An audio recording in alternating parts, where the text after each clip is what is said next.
Hello everybody and welcome to the show today. Today we are talking about fundability. We're actually going to be teaching you exactly how fundability helps improve your Dun & Bradstreet credit report. So if you want to get the best rates and terms on financing and credit cards, well then a lot of this roots back to your Dun & Bradstreet business credit report. And what I'm going to teach you today is how to do a few little quick things that will help dramatically improve your Dun & Bradstreet credit report that will then help you get approved for more financing and get more money when you get approved and get it at better terms. So let's jump in. If you'd like help along the way, feel free to give us a ring, 877-600-2487, or I've got a great link on the bottom here, creditsuite.com/get funding if you're interested in getting money for your business. So let's talk a little about fundability. So it's your business's ability to get funding. You'll hear me talk about fundability quite a bit, and that's what it comes down to. It comes down to the secret formula that lenders and credit issuers have that they use to determine if you should be approved for financing, how much you should get, and the rates and terms that you'll pay. So you're going to make it harder or easier for your business to get money depending on these fundability aspects. So a business starts with basically no credit profile with the reporting agencies, and with no credit profile, then what happens is Dun & Bradstreet and other reporting agencies like Experian and Equifax are relying on information to provide a score for your business, other data. Now, the more data you provide them, well, usually the better. We're going to talk about some ways you can actually provide information to Dun & Bradstreet that a lot of people don't even know to improve your overall commercial credit profile, and you can present your business information in the most fundable manner, and that's what this comes down to. So think of it like this. I'm going to give you a checklist of exactly what lenders and credit issuers are looking for that you can basically go through this checklist and do each one of these things to give yourself the best chance of getting approved for the most amount of money at the actual best terms. Okay, so let's talk about Dun & Bradstreet. They are the oldest and largest credit reporting agency. Notice I did not say commercial credit reporting agency. Dun & Bradstreet was around over a decade before the first consumer reporting agency. So a lot of people think business credit's fairly new. It's not. Commercial credit, business credit has been around before we even saw TransUnion, Equifax, and Experian come in the consumer space. So you've got to have what's called a DUNS number to start building business credit. You can actually get that at creditsuite.com/DUNS, D-U-N-S, or you can go right to D&B's website to get that. But I gave you a quick link to get the free DUNS number at creditsuite.com/DUNS, which is D-U-N-S. Okay, so you can easily do that. Now, again, you will also have to have a DUNS number to have credit reporting and to be able to get a PAYDEX score. It's very important.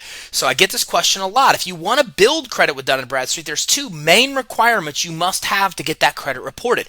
You have to have 3 accounts reporting to Dun & Bradstreet for them to populate the credit profile, create it, and you also have to have a DUNS number. If you have both of those two things, Dun & Bradstreet will create your commercial credit report and they will give you a PAYDEX score. So those are the two main requirements you need to know to get set up with D&B. Now, once you're in their system, well, then you also want to probably go ahead and check Experian and Equifax's site as well. So you can go to creditsuite.com/reports, and there you can actually come in and you can do a free search with all 3 reporting agencies. It's really cool. I gave you a link to each bureau to do a free search to see if you're established now. Here's why you need to know this, because Equifax and Experian will automatically create a failing credit score for you, about 28 out of 100, with 100 being the best score you can get, because you have no credit.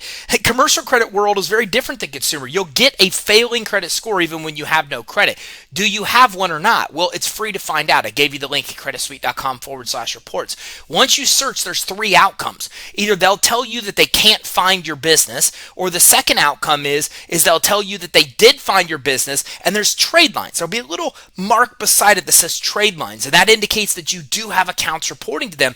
Or they'll pull up your name and address, but they won't have anything associated with trade lines. And here's the cool thing. When you go to creditsuite.com/reports, you don't need to put in anything other than your business name and the business state that your business is out of. If you put those 2 things, you'll have one of those 3 outcomes, and you'll know how established you actually are with the business credit reporting agencies. So let's talk about D&B reports. One of the first things a credit issuer or lender is going to typically check when they're going to issue you a credit card or loan is Dun & Bradstreet's credit reports.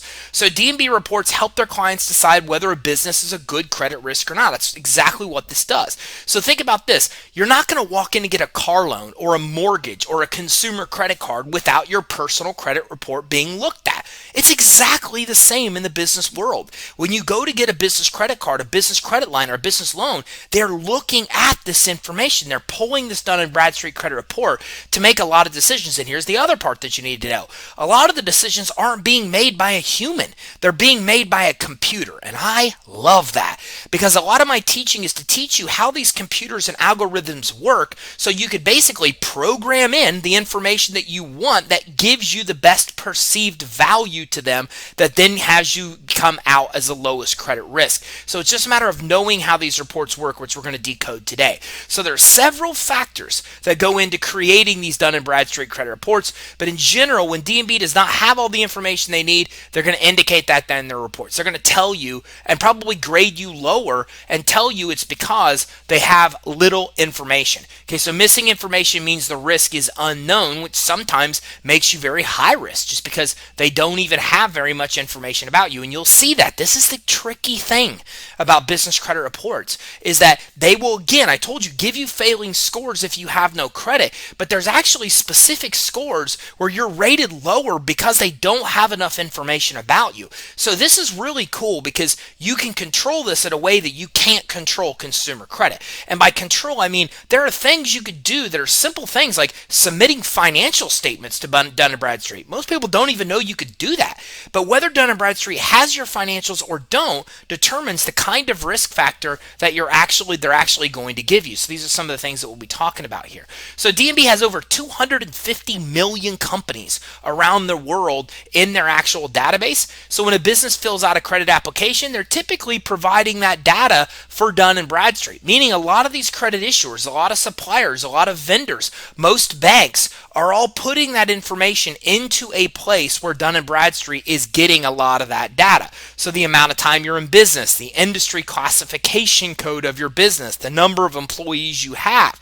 Now here's why these things matter so much. Each one of these things I just listed here really impact the risk of what the credit bureaus say that you are. So that means, well, industry classification. A lot of people don't realize that it's you that chooses your SIC code. It's you that chooses your NAICS code. If you're not familiar with those codes, well, check out youtube.com/CreditSuite. We've got training where we go through what those codes are. But these are the codes that indicate what industry you're in. Well, if the bureaus pick up you're in a high-risk industry that's even a little different than you are, then they'll automatically give you a higher risk and lower score as a result of that. So let me give you an example. CreditSuite, we're a software company. If you come and you work with us to build business credit, get financing, you're buying our software. But you could also say we're in financial services because we deal with credit and financing. Financial services is high risk. Software isn't high risk. So we chose the NAICS code of software because it automatically puts us as lower risk. And when the bureaus try to change us or add an NAICS code on our reports to financial services, we slap them down, we have them correct it, we have them remove that because we know that will lower our score and make us a higher risk. These are the type of things I want to teach you today because there's so many things you could do to control these scores. Okay, so some industries are considered more risky than others, as I just mentioned, and this really has to do with the SIC or NAICS code that you're choosing. Now, the industries are categorized by an SIC, or what's known as the Standard Industrial Classification Code. Now we know why they shorten it to SIC for all of us. And NAICS code, the North American Industry Classification System. So you've got to be honest. Let's talk about this. The SIC is the old one. There were 16 categories of different businesses. As we've developed here in the United States and more industries have been created, then they needed a new way of classifying businesses. So the IRS created this NAICS code. So you'll see these two. You just need to know the SIC is the old, the NAICS is the new that's replacing the old. Okay, it's what's phasing out the SIC. Okay, so you got to be honest when you choose yours, but there's no reason to choose the riskiest code if a less one may apply. And that's exactly the example I gave you. CreditSuite, are we financial services or are we software? We are software, that's our classification, and that's not a dishonest thing at all, right? We are very much a software company. So again, you might be doing credit repair, but you're also consulting with customers. So it's very honest to put your NAICS as a classification of consulting. So when you have a choice, you want to try to choose one that's lower risk because it gives you a better chance of getting financing and also improving your business credit as well. So you also also want to check with your Secretary of State. They may require a business name be unique. It will in almost all states. The name that you choose for the business must not be used in that state for you to get it. You also want to keep the name of a high-risk restricted industry out of your business name. Oh, again, I can use CreditSuite as a perfect example. Never put the word credit in your name. Okay, we knew this coming in, but we also knew that we wanted people to have a very good idea of what we do. We want that to be in our name. But I can tell you, getting merchant accounts, getting bank accounts, getting loans, getting credit cards is much harder, because what happens is the minute we apply online, it throws up a red flag that we're in high risk because our name itself has a word in it that indicates we're in a high risk industry. So these are the choices you get when setting up your business. Okay, you can choose a name that's very honest, that keeps out the name, the higher risk part of your business, without actually being deemed as high risk, because that is in your name. So a full business name should be included. Record using your DBA, including your DBA. But any DBA should be a quick stop on the way to incorporation. So let me talk about both of these things. So first of all, when it comes to leaving the name out of it, you could be, and I think one of my content writers has this, a perfect example, Chico's Bail Bonds. Well, bail bonds is a high risk industry. So if you named your company Chico's, well then that's not going to put a high risk term in your name. But if you went in and said Chico's Bail Bonds, well then that's okay. People know exactly what you do. But the problem with that is that it also indicates you're in a high risk industry. You're immediately going to be deemed as high risk because bail bonds is in your name. Now the second part of this is this DBA. Look, if you're a sole proprietor, you need to become a corporation or an LLC. It just needs to happen for many reasons. First of all, the chances of getting audited as a sole proprietor are 1 in 7. The chances of getting audited as a corporation are 1 in 50. Not to mention that there's all kinds of legal ramifications if you are choosing, if the business gets sued and you are a sole prop versus an incorporated business. Now again, I'm not an attorney. I'm just telling you that for your sake, get a corporation set up, or get an LLC set up. It's your best chance. So also, you need to know that D&B data includes voluntary reporting by creditors. So it's an advantage to creditors to report to them, because if a borrower knows a company reports, well then they're typically going to pay their bills on time. Okay, so you have to keep in mind, voluntary reporting to Dun Bradstreet means that a company is reporting your payment history to Dun Bradstreet. Now this is obviously an advantage for many creditors, because again, if you are paying a company and you know the company reports that to the business credit reporting agencies, well then why not, right? You're going to probably pay your bills better more on time because you know it's getting reported. Okay, it's also a benefit because they can reward good credit to conscientious borrowers who pay back on time. And again, reporting alerts other creditors that a company has borrowed and hence may be about to overextend itself, which means it might not be able to promptly pay its obligations. Okay, so there's a lot of different reasons that creditors would like to report to D&B, but you need to know that's one of the ways that D&B gets its information. Okay, these vendors voluntarily reporting to D&B. Here's also one of the problems you need to know about. 97% of credit issuers don't report the credit to the business credit reporting agencies. And I get this question a lot. So let me give you an example. When you go in to get a credit card, let's be honest, just about anywhere, if somebody extends you a line of credit, nowadays we expect that to show up on our consumer credit report. If I get a small signature loan, one of my friends, Jim, owns a little small signature loan company. If I go get a loan from him, I expect it to report. Okay, if I go get a credit card, I expect it to report. But in the business world, 97% of the credit doesn't report. And here's why. It's hard to. Dun & Bradstreet, for example, in order for you to report credit to Dun & Bradstreet, you need to monthly be reporting 2,000 accounts to them. So most small businesses don't have enough accounts to report to even be able to report to Dun & Bradstreet. So that's a big difference. We're not used to business credit not reporting, but that's why it doesn't report. Because the reporting agencies, all of them, have a limit of how many accounts you must have to even be able to report before they even consider it worthy of their time. And with Dun & Bradstreet, for example, it's 2,000 accounts. So most small businesses just don't have enough data for D&B to even let them report it, just so you know. Now, D&B and your credit history. Well, you want to get the most favorable funding by paying all bills on time. This means a PAYDEX score of 80. So two things here. First of all, consumer credit. You need to go past 30 days late for Dun & Bradstreet or for consumer reporting agencies to even get that information reported on your credit report. So Let's say I have a car payment with Ally Financial, which I do, and let's say I pay Ally Financial 29 days late. Well, then they cannot report me as having a late payment. Okay, but if I go 30 days late, they can report me. In the business world, it's not that way. It's the exact opposite, as a matter of fact. The minute you go late, the day you go late, you are late. And then they start calculating how late you are based on, are you 1 to 30 days late? Are you 30 to 60, 60 to 90, 90 to 120, above 120? So the minute you go late, the day you go late, it starts working against you. Now, a score of PAYDEX with Dun Bradstreet literally means you pay your bills as agreed. It means that you are paying your bills on time. That's what 80 means. So for you to have a favorable score with them, you've got to pay those bills timely. Equifax has a credit risk score. Theirs is 90 or better if you're doing this, and a good FICO SBSS score, which is FICO's small business score, okay, also really has to do in part by one-time payments and business credit history. So again, what matters here is that you're coming in and paying your bills on time. For Experian, they take into account many things, but about 85% of their total score is based on payment history altogether.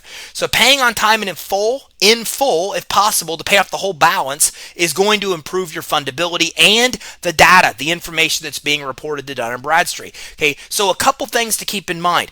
Here's the beautiful thing about business credit. Your scores are almost all based completely on how you pay your bills. All you have to do is pay the bill on time or early. That's it.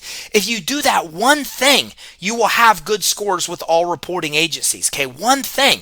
Now, it will help you if you pay the bill off entirely. So instead of keeping a balance on your accounts, if you pay it off, it will help you. It does have a benefit, but the overwhelming benefit is to pay those bills on time or early. That's going to improve your fundability with Dun & Bradstreet. So let's talk about where Dun & Bradstreet gets their information. They get it from public records like bankruptcies, liens, judgments. Okay, this information also comes from court documents. It also comes from LexisNexis. You need to know about LexisNexis. LexisNexis is so important. I cannot tell you how important LexisNexis is. And I'll give you our example here at CreditSuite so you can understand the implications of LexisNexis. We went to get an SBA loan and they wanted to collateralize my personal home as a result, which makes no sense because we have a lot of assets in the business. And what we found out was that they had 3 judgments on my LexisNexis credit report that did not show on my TransUnion, Equifax, or Experian because they weren't correct. They were not right. And so as a result, they wanted to collateralize my home. I had to go to the courts. I had to get all kinds of documents to prove these judgments were not even correct. And sure enough, I got the loan and I got that stipulation to collateralize my home removed. Then I went to LexisNexis and I disputed the information with LexisNexis and had those removed from them as well, providing all of that actual proof as a result. Okay, so again, you need to make sure that you are coming in and that you are focusing on LexisNexis, because whether you know this or not, this is where the public records from your personal credit report come from. When you go to dispute a bankruptcy, a lien, a judgment on your personal credit report, then what happens is they're getting this information. I got a little chat pulling up here, so I'm going to shut down my chat. So they're getting this information from LexisNexis. So what you want to do is you really need to make sure that you are familiar with LexisNexis and that you come in and dispute this information, because by doing so, then what's going to happen is you're going to go to the source of where they're getting it, and by disputing it there, you're going to have the best chance of being able to not have it show up on your commercial and consumer credit reports. So a lien means a UCC filing. You're going to see these on your business credit reports. If your business was approved for financing, you pledge collateral to secure the funding, well then typically what's going to happen is they're going to put what's called a UC1 or UC filing on your actual business credit report. Okay, now then the lender is going to file this UC1, excuse me, I've got my dogs barking in the background there, with the Secretary of State, and this creates a lien against that actual asset, and this will show on your commercial credit report. Okay, so there's a couple things that you need to know here. First of all, you need to know that when you ask a lender or credit issuer if they report that information, you need to know that if they say yes, it could be a UCC filing, which means you're not getting any positive credit for the actual payment of your bills on time. Instead, what's happening is it just shows that you have an outstanding lien. Now, this doesn't necessarily hurt you, but I'll give you another example of where this is an issue. When we went to get that same SBA loan, there was a UCC filing showing that we had a loan. Well, we paid off that loan 2 years before, but guess what? The company went out of business. And because they went out of business, then what do? We've got a UCC filing. In order to close the loan, we've got to then prove that we actually no longer have that loan, but the lender is out of business, so we have no way of removing the UCC filing. Luckily for us, we build business credit. That's what we do as a company, so we were able to get this fixed. But again, these are the kind of things why you need to know how these things work, because that is the kind of barriers you're going to run into, just like we did in the financial industry, okay, when we're trying to get loans. This is why you need to know how important this information is. So other places they get information, the IRS. Okay, they file tax liens. That shows on your business credit reports. Okay, they also file information about the type of entity you have. That and Secretary of State data affects your fundability and shows on your business credit reports. Okay, now I'll tell you something else that a lot of people don't even know. This is crazy. When you file annual reports, you say how many employees you have in your business. No big deal, right? I don't think anything about it. You don't either. But here's what's interesting. Dun Bradstreet has a special score about your financial stability. And they get the information primarily from your tax returns, your financials, if you supply it to them. Here's what's interesting. If you don't have your financials, they determine the financial merits, the financial stability of your business based on the number of employees you have. Most people don't even realize that. So when you fill that out in that Secretary of State, you got to know that information can actually calculate into your credit score. So you need to be conscious of this, and you need to know things like how many employees you're saying that work for your company. That will actually have a calculation into your score if they don't have your financials. So some things to keep in mind there. So D&B, your business entity, and your EIN. Well, you can get a free EIN from the IRS at irs.gov, and to truly separate liability, you've got to get away from sole proprietorships. You want to really be an LLC or a corporation to really separate that personal liability, because you can build all kinds of business credit without personal guarantees, but it's not going to matter if you're personally liable for what happens in your business. So you need to think about, as I mentioned, LLC or corporation. You need to verify that all of your listings show the same information, the same name, the same address, the same phone numbers, okay, as other state records do. Here's a little tip that's extremely important that I'm going to give you. Very, very important. More than half of all loan applications are denied because of fraud. It's not because your income's not high enough. It's not because your credit's not high enough. Most of us get denied and we think it's because of things like credit and income. That's not true. More than half of applications that are denied because they think the application is fraud, or their computers think it's fraud. And they think it's fraud because of what I just told you right here. Because the listing information isn't the same. Because you put information on your application, they're cross-checking against other sources, and other sources have different addresses, different phone numbers. Okay, so this is a big deal. You need to make sure that what's in your Secretary of State, what's on your Facebook page, what's on Yelp, what's on your website, the name, the address, the phone number of your business, it's all exactly the same. Believe it or not, the business credit reporting agencies, including Dun Bradstreet, get information from Facebook and Yelp and all these other sources about your business. So you've got to make sure that information is congruent, because when it's incongruent, then that automatically gets a lot of applications denied. More than half of all loan applications are denied because of that one factor. That's how big of a deal it is. Business registrations is where Dun & Bradstreet gets their information from your Secretary of State, for example. The date you incorporated the business, the status of the current status of the filing, and corporation filings go on public records, okay, with the state's corporation division. So they're going to get this information as well. You need to know about that. And other submitted data, including shareholder specifics, anything like that, corporate financial reports.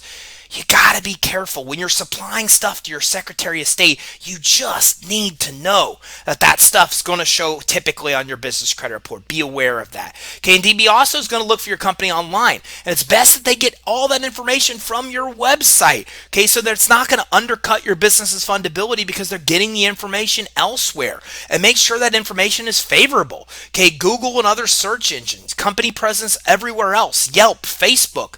Okay, there's a lot of services out there, like one called Yext, that will then take your data and report that data to all reporting or to all sources, like all yellow pages. So you can change the data in one place and it changes your reputation everywhere online. You want to consider some services like that as well. Okay, so let's talk about website and email. You can easily set up a website if you don't have one, getting a template from a place like templatemonster.com, and get someone like a place like Upwork to be able to actually get that set up for you. Okay, so that makes it very easy for you to be able to have a professional website, which you need. Places like GoDaddy can help you set that up. You really want your domain to be your business name. So our domain is creditsuite.com. Our company's name is CreditSuite. Okay, again, it just goes into the credibility, and you want to get the .com of the domain, not the .net or .org. Man, this stuff sounds petty, but credit reporting agencies are petty. They look at stuff like this. Lenders, credit issuers, they look at the stuff like this that calculates into your overall risk. Get an email address that's linked to your business. Mine is info@creditsuite.com. Okay, it's not info@ or creditsuite@gmail.com, right? I don't have a Gmail or AOL or Hotmail extensions. So you need to make sure that your email extension is the same as your domain. That kind of stuff matters a lot when it comes in to fundability. Now I'm going to teach you something really important that very few people know about. Like, if you are hanging through this 30-40 minutes that we're going to go, you're getting a bunch of nuggets that most business owners just don't know, which is why they can't get the money that they need. So this is a huge one. The Small Business Financial Exchange, the SBFE, okay, they are a business data agency with a give-to-get relationship. And what happens is they are owned by lenders like Bank of America and Chase, for example, okay? So in order to be a member, you have to agree to give them all of your data, how the loan performed, the application information, everything to do with the applicant and the loan performance on that deal. If you want to get that data from other lenders, you have to be willing to give that data. And there's only four certified vendors that take that data from the SBFE and make it front facing. And one of those vendors is Dun Bradstreet. So why is this important? Think about it like this. If you go to Chase and fill out a business loan application, and let's say you put that your revenue is $3 million, and then you go in and you go to apply at Bank of America, and you've had time to look at your income and it's only $2.5 million. Okay, in that situation, you are giving disinformation to one of those lenders. The information you submitted to one lender is not the same as you submitted to another lender. And you know what? Who cares, right? No big deal. But it is a big deal because both of those lenders are sending data to the same place. And the second lending application you filled out, they went in and pulled the data from the first one from SBFE. So they know that you filled out $3 million on the first one. They know you put $2.5 million on the second. And what happens is the computers then kick that application out as potential fraud because what you're putting on the application doesn't match the data you just submitted to another lender that they got from SBFE. Freaking crazy. Most people don't even realize that the information you submit to one bank on a bank loan application is even seen by other banks, but it absolutely is because they're all members of SBFE, and only some of that information actually gets put on your commercial credit reports, okay? So the rest of that, you don't even know that that's happening behind the scene, and that's why it's a very big deal that you make sure that this information is congruent because it's being seen whether you know it's being seen or not. So let's talk about D&B Predictive Reports. Many of D&B's reports are predictive. They use historical data to predict future performance. This includes predicting if your company will go bankrupt. Here's why I'm stressing the word predicting. When it comes to D&B, they have two types of credit score. They have what are called performance scores, which are strictly mathematical models that look at how you've performed historically. Then they have predictive models that take data, many types of data, to predict how they think you will perform, okay? So PAYDEX score is a performance score. It's a mathematical model that looks at how you have performed based on your payment history, okay? Their financial stability score that depicts whether you'll go bankrupt is a predictive score that takes into account things like financial or employee count. So you should know those two because there's two completely different kinds of scores that are being used to judge you by lenders and credit issuers, okay? So these reports include delinquency predictor, financial stress score, which I just told you about, so supplier evaluation risk rating, and the D&B rating, okay? These are 4 of these predictive report scores that you will commonly see on your Dun Bradstreet credit report. So let's talk about PAYDEX Score. That is a dollar-weighted numerical rating on how your company has paid the bills over the past year. That's their definition. I'm going to tell you why that definition is important in just a second. Now, they base this score based on the trade experiences reported to them, basically the payments that are reported to them by the people you're making payments to, like Home Depot or Lowe's if they report, or vendors like Uline or Quill. The D&B PAYDEX Score ranges from 1 to 100. 1 is the lowest score, 100 is the highest score based on how you pay your bills. 1 to 120 is a days late is slow payments. 100 is prompt payments. Okay, mid-range about 50 means you're paying about 30 days late if you look at that. Now, I'm going to go back and I want to tell you what dollar weighted means because it's very important. I told you Dun & Bradstreet credit score is 100% strictly based on how you pay your bills, but it's also dollar weighted, which means the higher limit accounts you have weigh more into the overall score than the lower limit accounts. That means if you ever have to choose in a month between paying one bill over another, you must always choose to pay the higher limit bill first. So if I have a credit card with a limit of 10 grand and a credit card with a limit of $1,000 and I'm coming across tough times and I can't pay both payments, I'm always going to pay the payment for the limit credit card of $10,000, the higher limit, because that has more weight into my overall score. So very other important tip that you need to know there. So you must have a bank account devoted strictly to your business, as you know. Okay, you want to be able to use this to get loans and many other kinds of things as it comes to your credibility. You want to set up your business bank account for approval success. And here's why this matters. It only matters if you're getting an SBA loan. But if you're going to go to get an SBA loan, you need to keep $10,000 balance in that bank account for the last 90 days before you apply. That gives you what's called a low 5 rating, which is what's going to be used to qualify you for an SBA loan. If you're not about ready to apply for an SBA loan, you do not care. The money you keep in your bank account does not matter.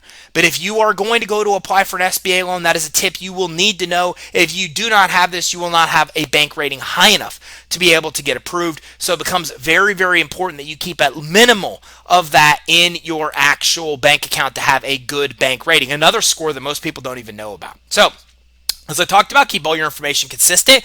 D&B looks at everything, so it needs to match, or again, you're going to get denied because of fraud, which, as I mentioned, it's more than half of all loan denials are for that reason. Okay, that's how lenders interpret inconsistencies, is these discrepancies. So your business name, your address, your phone number, your fax number, all business information needs to be the exact same with the IRS and Secretary of State, business records with D&B, and corporation documents. So let me give you an example. Had a client, okay, Thelma went in and she actually got denied for a $100,000 loan from her bank. She came to us. We did many things for her, but the very first thing we did was we checked her business information against her Secretary of State, and we found that there was difference in the spelling of her business name with the Secretary of State than what she was putting on the application. We fixed it. She went back to the lender, and guess what happened? Boom, immediate approval. Crazy. Applied for a $100,000 loan, got denied. Everybody in their right mind would think that that denial has to do with revenue or credit or any other factor, and the actual denial came because of a misspelling of the business name with the Secretary of State.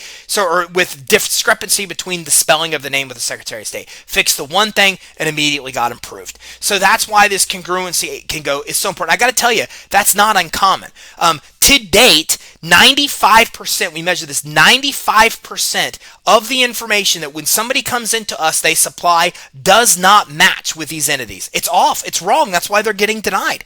So even though you're like, yeah, I got this, my information is correct. Oh, I bet you it's not, unless you are an outlier. Most people, it's not exactly the same. So make sure that you look at that and make sure you get that corrected, because that's what's going to get you denied. So let's recap here. Building business fundability has practical applications. Can it help you improve your D&B report? A lot of the data which D&B uses also affects your business fundability. So keeping your records congruent and compliant with consumer and bank needs to happen. It needs to happen. You've got to do that to make sure you're going to have the best scores with D&B. In particular, D&B's predictive scores can be improved with proper financial stewardship, which I even talked to you about submitting your financials to them easily. So remember, if we can ever help you along the way with getting financing, let us know. We've got a great link, creditsuite.com/get funding. We put every legitimate funding source in one place for you. I mean, that way you don't have to go to like On Deck and get one kind of loan. We work with over 1,000 lenders and it's all in one place. We never charge you fees to work with funding at all. Okay, so that means the lenders are going to charge you fees and we negotiate that on your behalf. But again, you're never going to have to pay fees, and you can use our loan volume. Since we do so much loan volume, okay, then that gets you even lower rates than you'll get on your own. Plus, you have a business blueprint that we actually developed for you, a finance blueprint, which helps you navigate and get to a point where you can get SBA loans. Our goals, so you never need to look for funding again. As a matter of fact, I see a bunch of questions came in here, and I don't know how I overlooked every one of these things, but let me make sure that these are addressed as well. Is there a 30% rule in utilization on business credit? No, there is not. As a matter of fact, Experian is the only one that takes utilization into account to the score, and it's about 10% of your overall score can be affected by utilization. So utilization is not even affected by Dun & Bradstreet and Equifax, and very minimally with Experian. Jensel, very good question. Victor, I'm looking for a business address for my company without sharing the same address as other companies. That's very tough to do. Almost all virtual addresses are going to give you a shared address, and it's still okay. You're still successfully going to be able to build business credit. You can go to a place like Regis or Alliance. We use Alliance. If you go to creditsuite.com/virtual, you'll find our source. You can ask them for a unique address, and you may even be able to get one, but you're going to pay a lot of money to get it. So consider a shared. It's going to be cheaper, and it's still okay to do, but if you want a completely unique address that's a virtual address, you can possibly do it with a company like Alliance, but Victor, it's going to be expensive.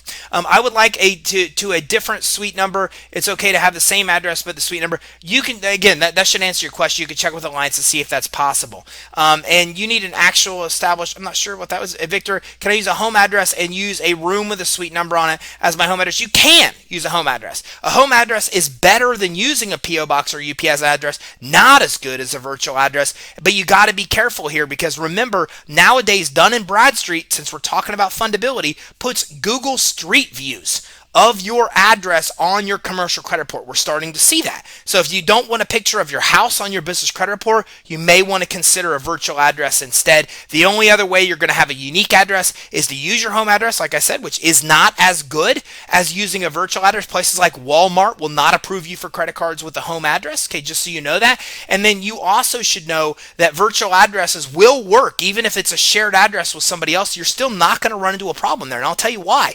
Because business Dun & Bradstreet sets up a credit profile based on two things: your business address and your business name. So the only way this would ever cause a conflict for you in the business credit reporting world is if you just happen out of the one in many million chance that you actually have the exact same name and address as the company you're sharing the address with, which isn't going to happen.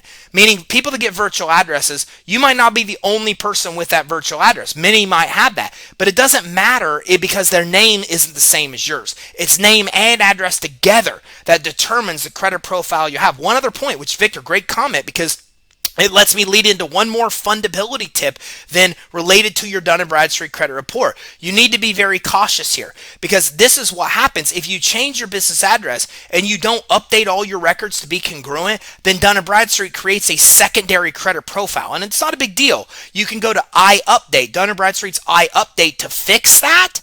But you still should know about that, because you could automatically be creating a secondary credit profile for yourself, not even knowing, because you've got multiple addresses. So hopefully all this helps you. If it does, then do me a favor, like the video, and then go ahead and subscribe to our channel. We go live weekly, and if you subscribe, then we'll be able to notify you when we go live every Tuesday here at 1 o'clock Eastern. And you can also check out our website, creditsuite.com. The top right, you'll find links to our Facebook. I go live on Facebook. I'm about ready to go live at 2 o'clock Eastern. And when I go live, I do it with chalkboards, and you're actually engaging with me one-on-one. I'm face-to-face with you on camera. And then we also have daily tips on places like Twitter, Instagram, even our podcast you can access right there at the top right of our website too. So check that out at creditsuite.com. If you have any other questions, let us know. 877-600-2487. Or if you want to get business credit, if you want to improve your fundability, if you want to get financing, then give us a ring. We do a free fundability consultation. We'll see if you're set up with the reporting agencies. We'll see the financing you can get now.